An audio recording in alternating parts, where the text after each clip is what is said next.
Okay, now let's see common size statement. ठीक है, already we have discuss comparative financial statement. जब हमने comparative financial statement discuss किया था, आई सेड कि it is also one of the tool to analyse our financial statement. हमारी balance sheet और profit and loss में जो फिगर्स दिया हुआ था वो एक रॉ डेटा है.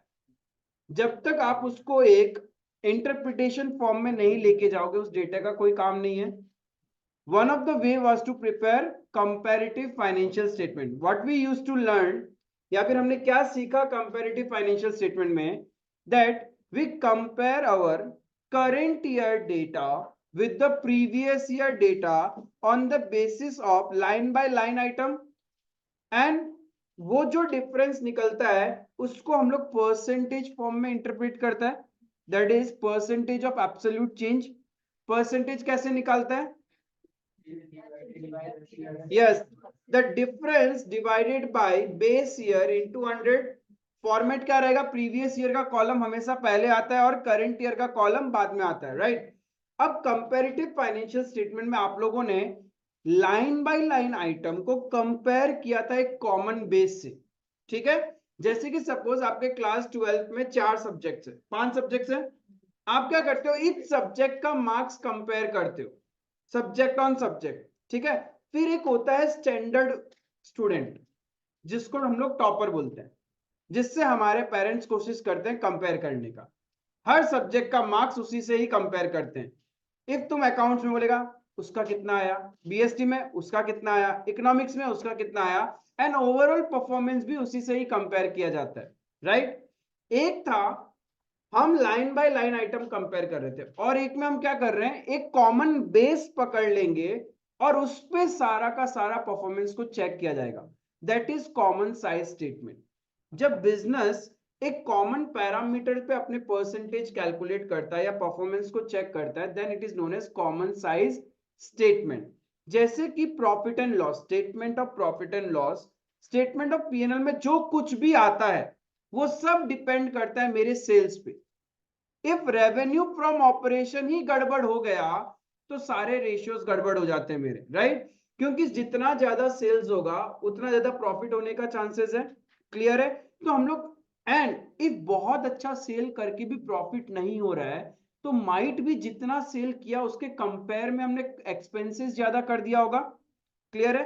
बिजनेस के इनडायरेक्ट एक्सपेंसेस ज्यादा हो गए. तो while checking the performance of a business, statement of PNL का कॉमन बेस क्या हो गया? सेल्स. ठीक है, statement of profit and loss का कॉमन बेस होता है सेल्स. तो सारा का सारा जितना भी आइटम्स अपने स्टेटमेंट ऑफ पीएनएल में आएगा, that will be calculated percentage on the basis of sales. Similarly balance sheet के अंदर में भी अपन एक कॉमन बेस पकड़ लेगा. अब बैलेंस शीट में कॉमन बेस क्या ले? बैलेंस शीट का सिर्फ एक ही आइटम होता है जो सबके लिए कॉमन है, that is total. Total of liabilities जो रहेगा वही टोटल ऑफ एसेट्स रहेगा, सबके लिए एप्लीकेबल है. तो बैलेंस शीट में जो हमारा बेस होता है वो होता है total. On the basis of total of balance sheet हम सारे परसेंटेज कैलकुलेट करेंगे. क्लियर है? That's the base line of common size statement. तो एक बार लिखना स्टार्ट करेंगे.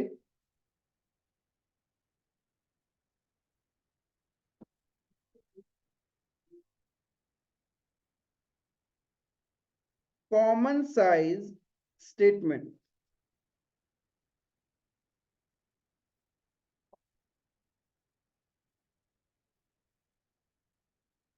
It is a statement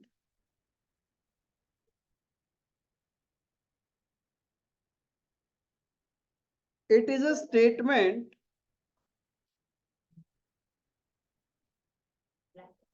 in which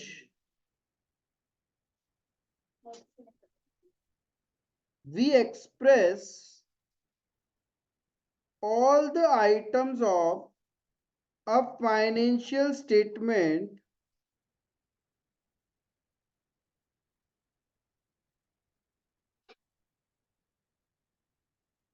as a percentage of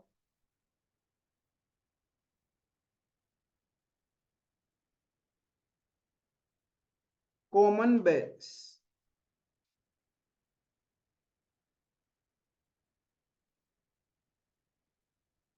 अब देखो फाइनेंशियल स्टेटमेंट्स की बात कर रहे हैं तो दो चीजें यहाँ पे हमारे पास क्या आएगा, एक आएगा बैलेंस शीट और दूसरा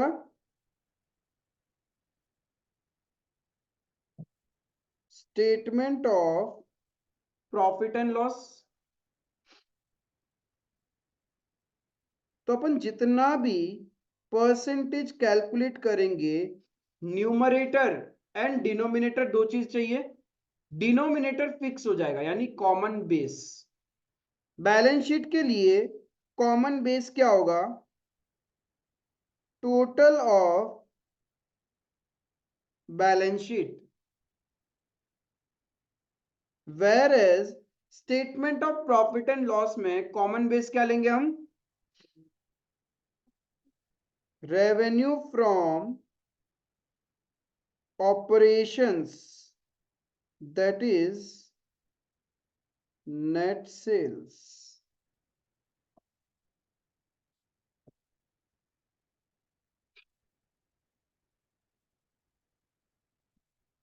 revenue from operation that is net sales. अब इसका फॉर्मेट कैसे बनाओगे,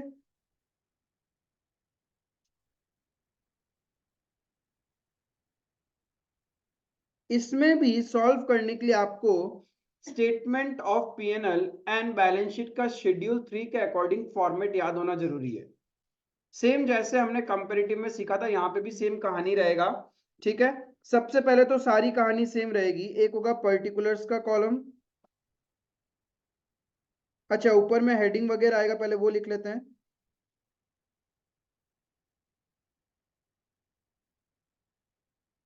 अब एग्जाम में एक चीज ध्यान रखना आप लोग, कंपैरेटिव पूछा है तो we use the word comparative, and common size पूछेगा तो we will use the word common size. लिख के आना वरना मार्क्स डिडक्ट हो जाएगा। और एग्जाम में अच्छे से देख लेना कि आपसे कंपैरेटिव पूछा है या कॉमन साइज पूछा है, क्योंकि दोनों का कैलकुलेशन और प्रेजेंटेशन अलग है। ठीक है, क्योंकि कंपैरेटिव में हमारा कोई कॉमन बेस नहीं होता, हम प्रीवियस ईयर के फिगर को बेस लेते हैं। Whereas under common size हम क्या रह रहे हैं, एक कॉमन बेस है सारा परसेंटेज कैलकुलेट करने के लिए। तो ये थोड़ा सा माइनर डिफरेंस है, एग्जाम में अच्छे से रिक्वायरमेंट पार्ट रीड कर लेना। क्लियर है, नेट सेल्स।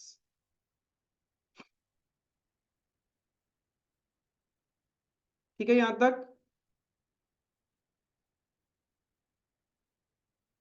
यहां तक किसी को दिक्कत,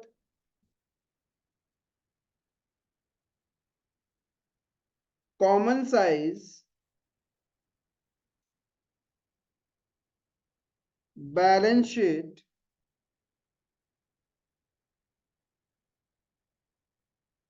अब कॉमन साइज में फायदा क्या है पता है, यहां पे जरूरी नहीं है under common size that we prepare और we compare that our own business 2 साल का डेटा, ऐसा कोई जरूरी नहीं है। इवन हम दो बिजनेस की बैलेंस शीट को भी कंपेयर कर सकते हैं, because the base will be common. तो ऐसा कोई जरूरी नहीं है एवरी टाइम कि आपको सिर्फ करंट ईयर और प्रीवियस ईयर का फिगर दिया हुआ रहेगा। इट इज पॉसिबल कि दो कंपनी का डेटा दे देगा, A limited and B limited, and question will ask you to prepare a common size balance sheet. ठीक है, तो और पीएनएल हुआ तो common size,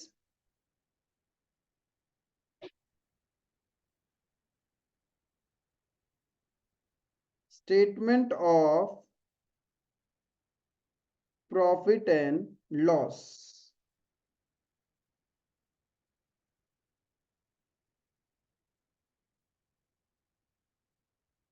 particulars, note number, particulars, note number, current year, previous year, current year, क्या चीज, yes, पहले क्या होगा, कोई तो जगह हुआ है, प्रीवियस ईयर, करंट ईयर ना, क्या भैया अभी तो आप बोला था कंपेरेटिव और ये सेम है, जो लिख रहा है लिख लो ना भैया, क्या जाता है। ठीक है, अब यहाँ पे देखो इफ आप लोग बैलेंस शीट बना रहे हो, इफ आप बैलेंस शीट बना रहे हो, देन आपका यहां आएगा percentage of balance sheet total. यहां प्रीवियस ईयर का परसेंटेज और यहां पे करंट ईयर का परसेंटेज। क्लियर है? इफ आप लोग बैलेंस शीट नहीं बना रहे तो क्या बना रहे होंगे अपन?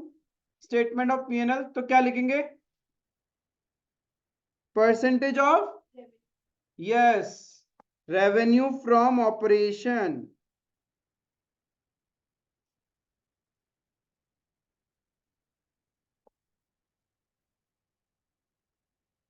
वही करंट ईयर प्रीवियस ईयर।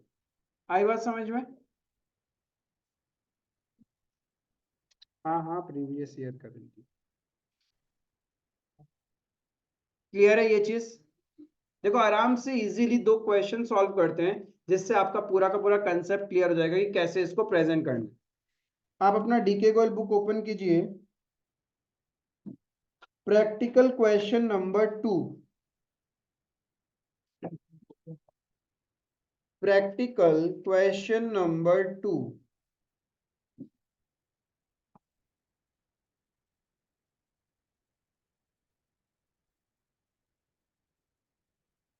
क्या करना है? The following balance sheet relates to modern computers limited, convert these into common size balance sheet and interpret the same. भेज दो ना एक जन ग्रुप में फोटो। 9.15, page number 9.15। तो देखो सबसे पहले किसका बुक्स में बना रहे हैं उसका नाम आएगा, in the books of modern computers limited,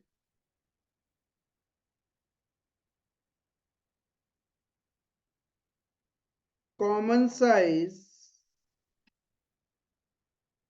balance sheet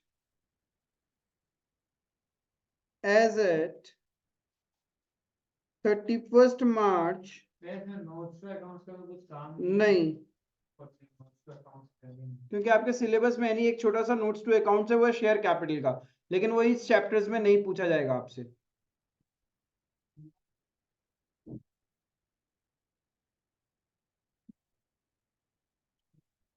particulars note number, इसको मैं एब्सोल्यूट अमाउंट बोल दूं,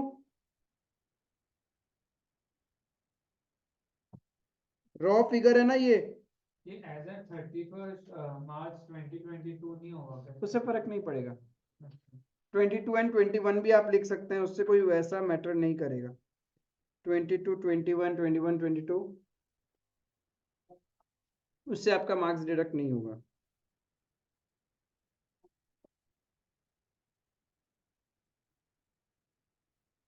percentage of balance sheet total.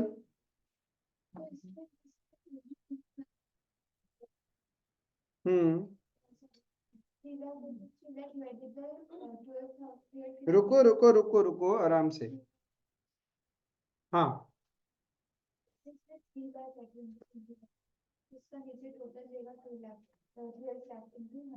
हाँ, सब में।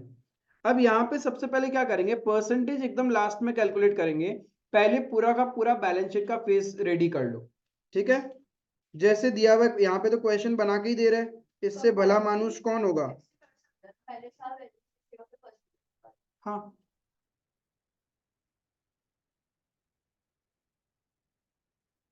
Equity and liabilities number 1,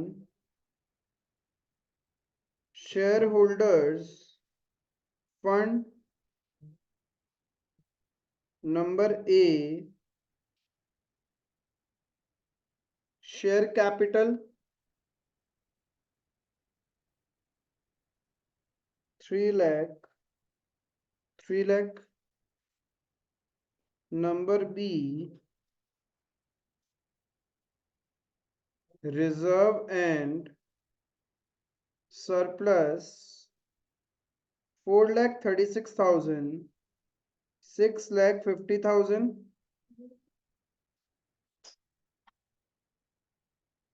Number 2,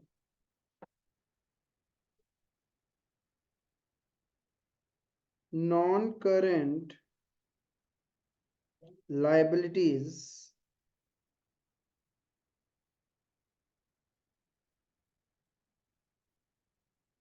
long-term borrowings 2 lakh, 2,50,000.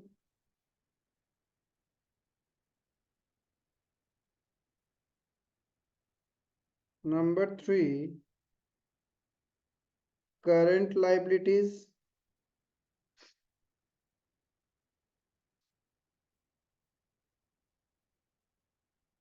trade payables, short-term provisions,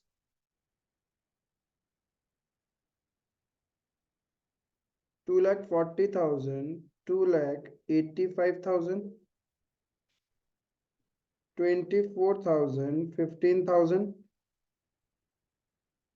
exam में figures अच्छे से पुट करना, प्रीवियस ईयर का प्रीवियस ईयर के कॉलम में और करंट ईयर का करंट ईयर के कॉलम में.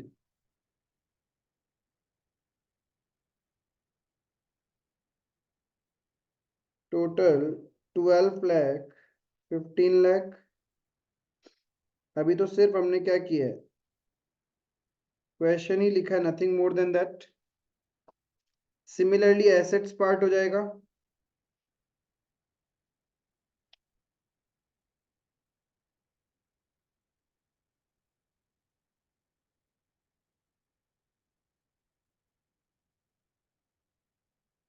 Non current assets,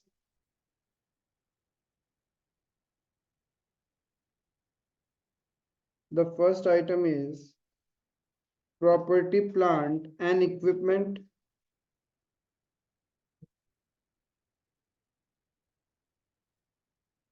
Intangible asset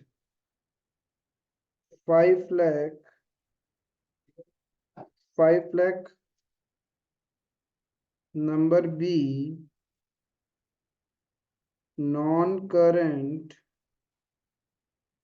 investments 1,96,000, 3,10,000.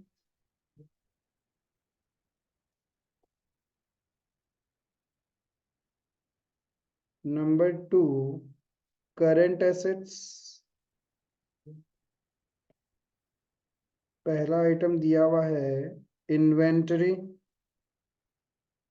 2,58,000, 3,69,000. Number B, trade receivables 1,98,000, 2,25,000. Number C, cash and cash equivalents 48,000, 96,000.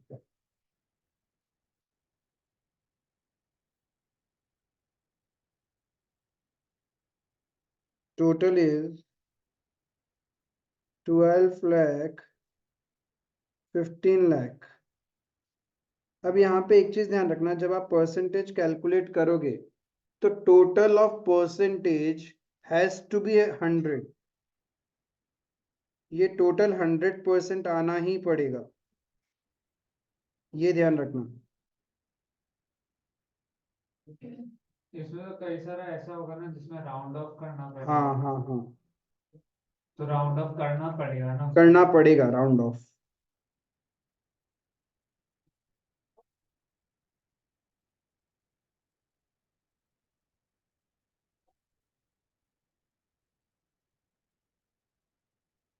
अब देखो कैसे निकालना है शेयर कैपिटल का, दोनों साल का अलग से परसेंटेज निकलेगा। कैसे निकलेगा?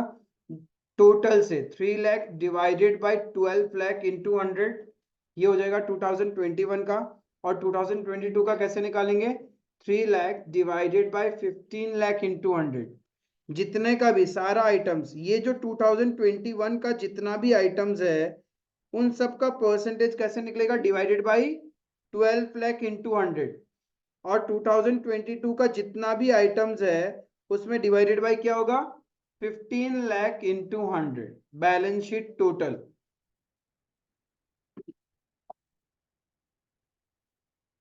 एक एक करके मुझे बताइए कितना कितना परसेंटेज आ रहा है।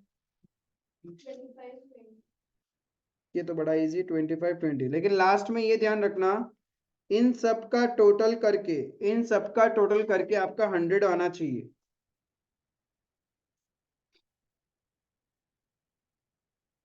निकालो फटाफट नेक्स्ट बाकी सारा। किसका? कैसे? 4,36,000 डिवाइडेड बाय 12 लाख इंटू 100 करना था। क्या किया तुम? अरे अभी तो बताया, जब किसी पर्टिकुलर ईयर का निकाल रहे हो तो उसी ईयर के बैलेंस शीट टोटल को लेना है बेस में।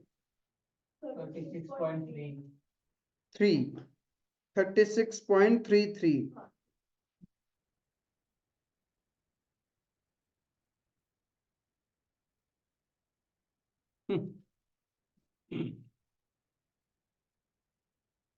आईसीएससी वालों का ठीक है ना, फटाफट कैलकुलेटर में हो जाएगा अभी।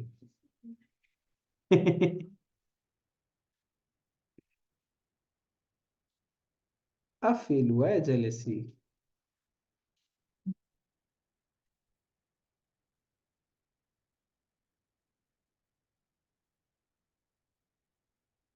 चलो बाकी बताओ। करो एंड एक एक करके मुझे सारा परसेंटेज बताओ आप लोग। 6,50,000 डिवाइडेड बाय 15 लाख इंटू 100 होगा। जब भी आप 2022 का परसेंटेज निकालोगे योर बेस विल बी 2022 का बैलेंस शीट का टोटल 43.33%। एंड जब आप 2021 का परसेंटेज निकाल रहे हो योर बेस विल बी 2021 की बैलेंस शीट का total.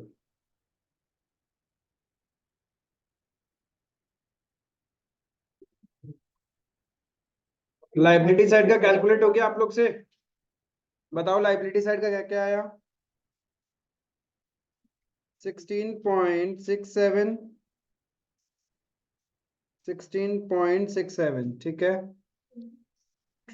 Trade payables 20%, 19%। Okay then 2% और 1%। अब एक चीज सोचना, सुनो सुनो सुनो सुनो सुनो सुनो, इंटरप्रिटेशन देखो। अब आप अपने बिजनेस में कैसे एनालाइज करते हैं?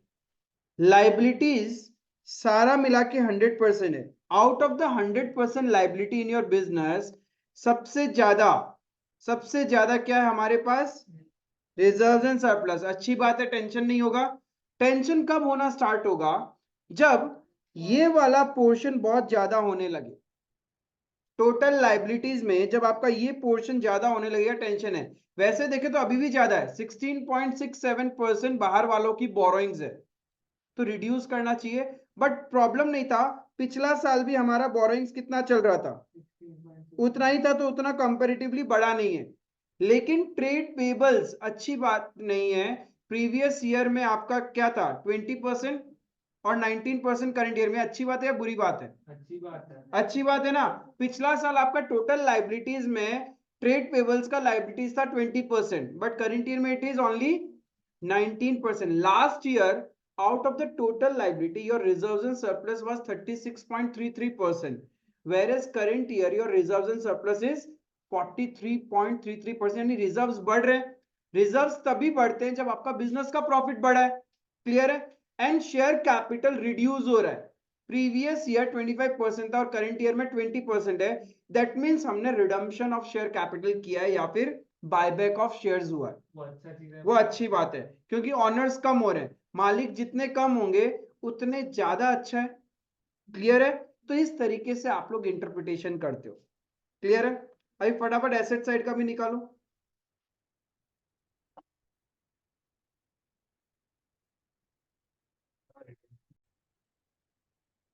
यहाँ शेयर कैपिटल को इंक्रीज विंक्रीज तो नहीं हो रहा, लेकिन the best part about this company is that कि इनकी लाइबिलिटी का majority portion share holder fund है।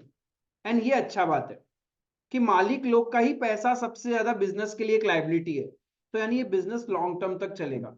जब ये पोर्शन कम रहे और ये वाला पोर्शन बहुत एक्सपोनेंशियल बढ़ने लगे ना, तब ध्यान रखना कंपनी कभी भी बंद हो सकती है, बिकॉज उसमें कंपनी के बाहर वालों का पैसा ज्यादा है। मालिक लोग कभी भी हाथ हाथ खड़ा कर देंगे, बैक स्टेप ले लेंगे, बिकॉज उनको फर्क ही नहीं पड़ रहा, क्योंकि बिजनेस में उनका पैसा लगा हुआ नहीं है ज्यादा। आई बात समझ में? तो इस तरीके से भी interpret with the common size balance sheet. फटाफट आप मेरे को एसेट्स का भी ऐसे ही परसेंटेज कैलकुलेट करके बताओ।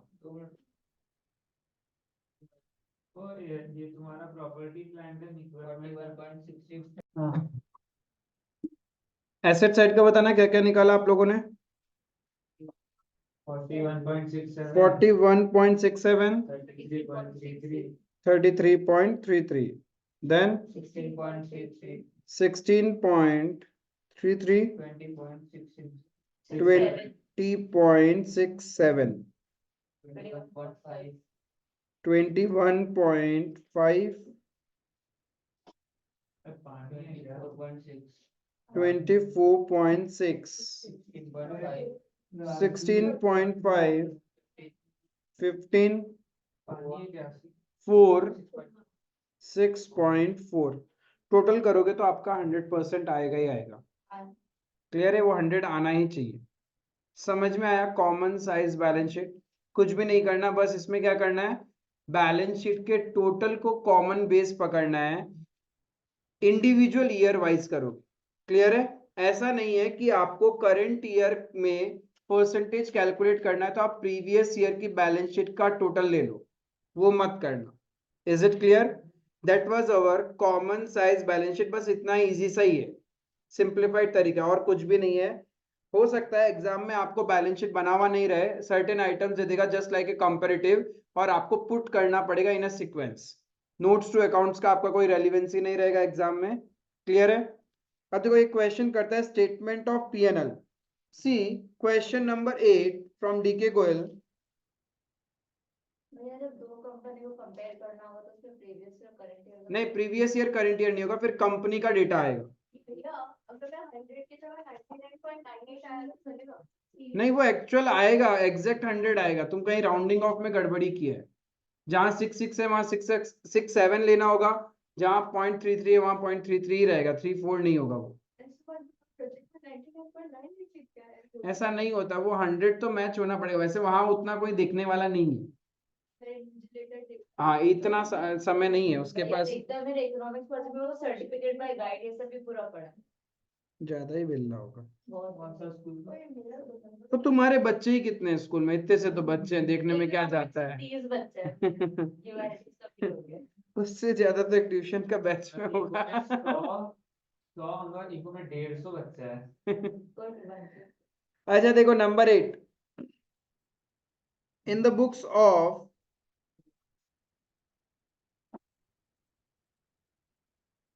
Ashoka Limited, with this question you will be able to cover the entire common size statement। फिर कैसा भी क्वेश्चन हो कोई दिक्कत नहीं है। इन the books of Ashoka limited,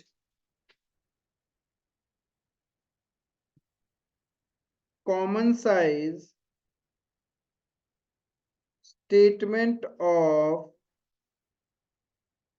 profit and loss for the year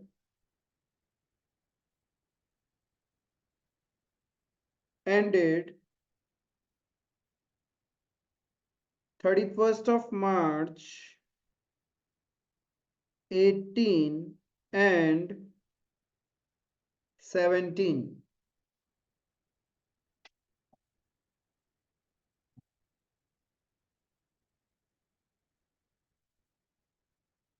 particulars, note number, absolute amount, percentage of revenue from operations.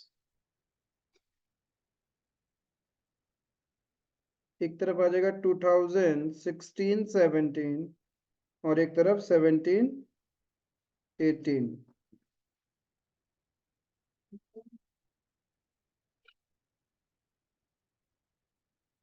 Mark खाएगा debit credit, account नहीं है, स्टेटमेंट है ये।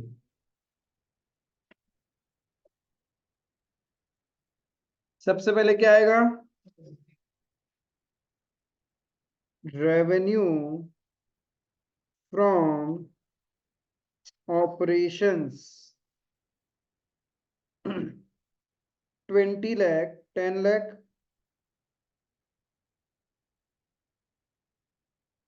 अब ये ध्यान रखना, रेवेन्यू फ्रॉम ऑपरेशंस का परसेंटेज हमेशा 100 होगा। जब इसी कोई बेस ले रहे हैं तो इसका परसेंटेज तो 100 ही होना है।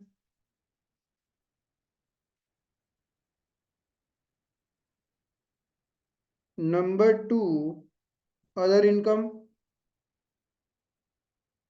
2,50,000। तो इस दोनों को प्लस करेगा तो अपने पास क्या आ जाएगा? Total income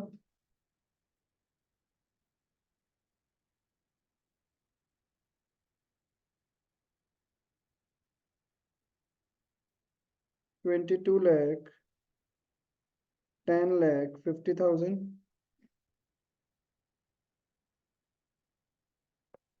Then number 4, less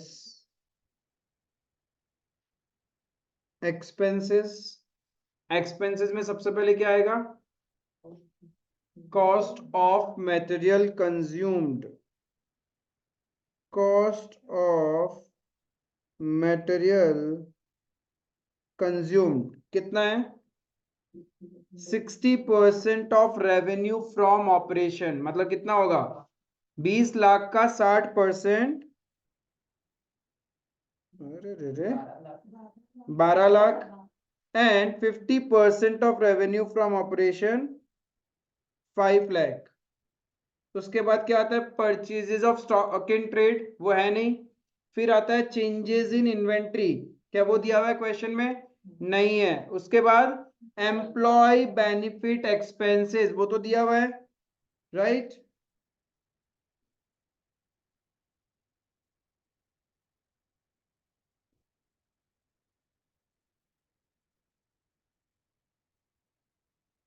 employ benefit expenses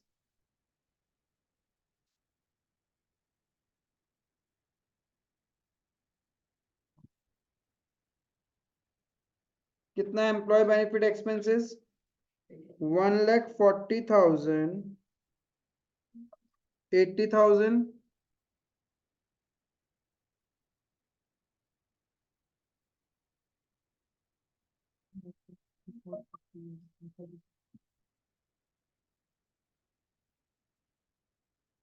total expense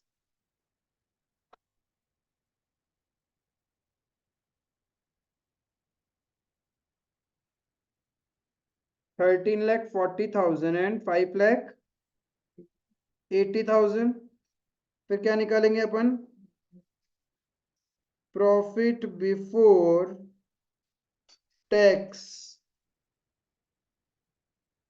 तो प्रॉफिट बिफोर टैक्स कितना आएगा? 22 लाख माइनस 13,40,000।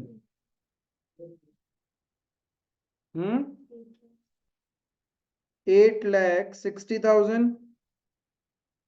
10,50,000 माइनस 5,80,000।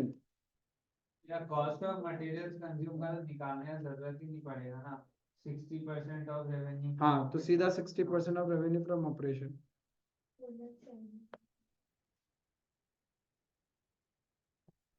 4,70,000। अब इसमें से क्या माइनस होगा?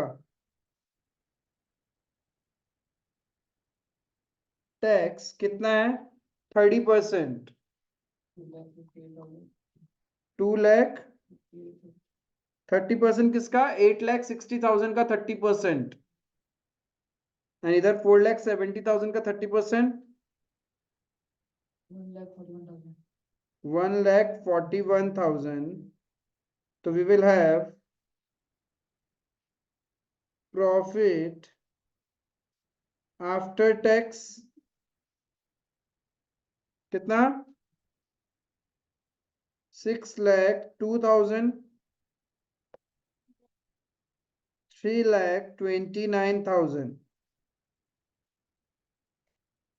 पहले तो जैसे नॉर्मल स्टेटमेंट ऑफ P&L बनाते हैं वैसा बनाओगे। अब एवरी आइटम का परसेंटेज जो आप निकालोगे उसमें डिवाइडेड बाय क्या होगा? Sales of that year.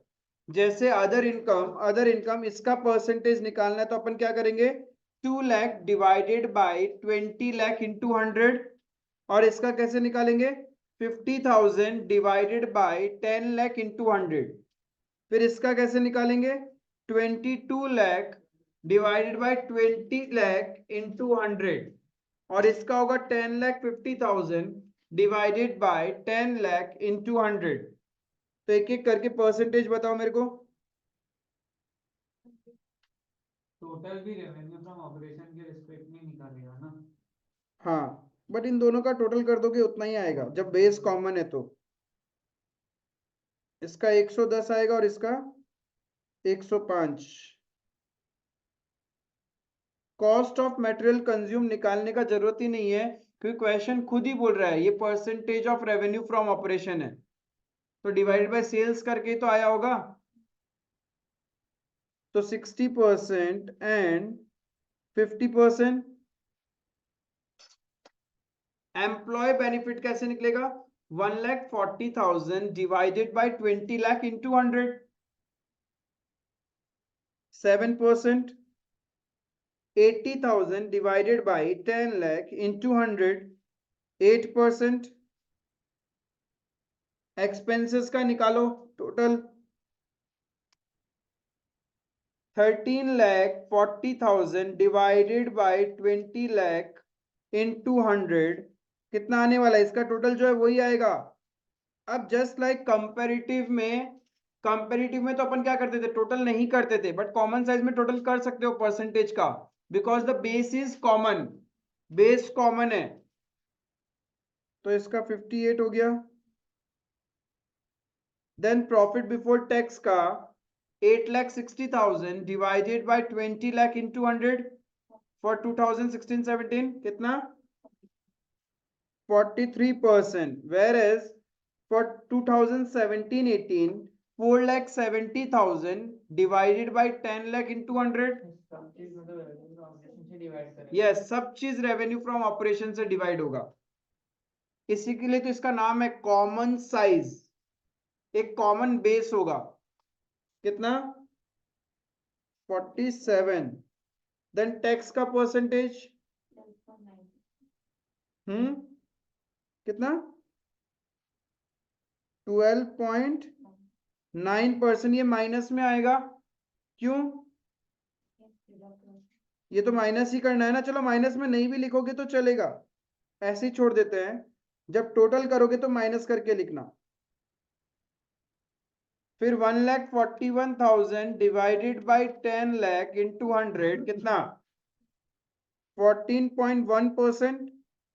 तो 43% आपका प्रॉफिट बिफोर टैक्स था, उसमें से 12.9 गवर्नमेंट के पास चला गया तो कितना परसेंटेज प्रॉफिट आफ्टर टैक्स हुआ? 30.1। और इसका 32.9। That's it. इतना सिंपल है कॉमन साइज स्टेटमेंट। बस क्या दिमाग में रखना है, क्वेश्चन में अच्छे से देखना है कंपैरेटिव पूछा है या कॉमन साइज पूछा है। इफ कॉमन साइज पूछा है, बैलेंस शीट पूछा है या statement of P&L। Balance sheet है तो बैलेंस शीट का टोटल लेंगे, और स्टेटमेंट ऑफ P&L पूछा है तो रेवेन्यू फ्रॉम ऑपरेशन को बेस पकड़ना है अपने को। Is it clear? समझ में आया? That was everything in common size statement.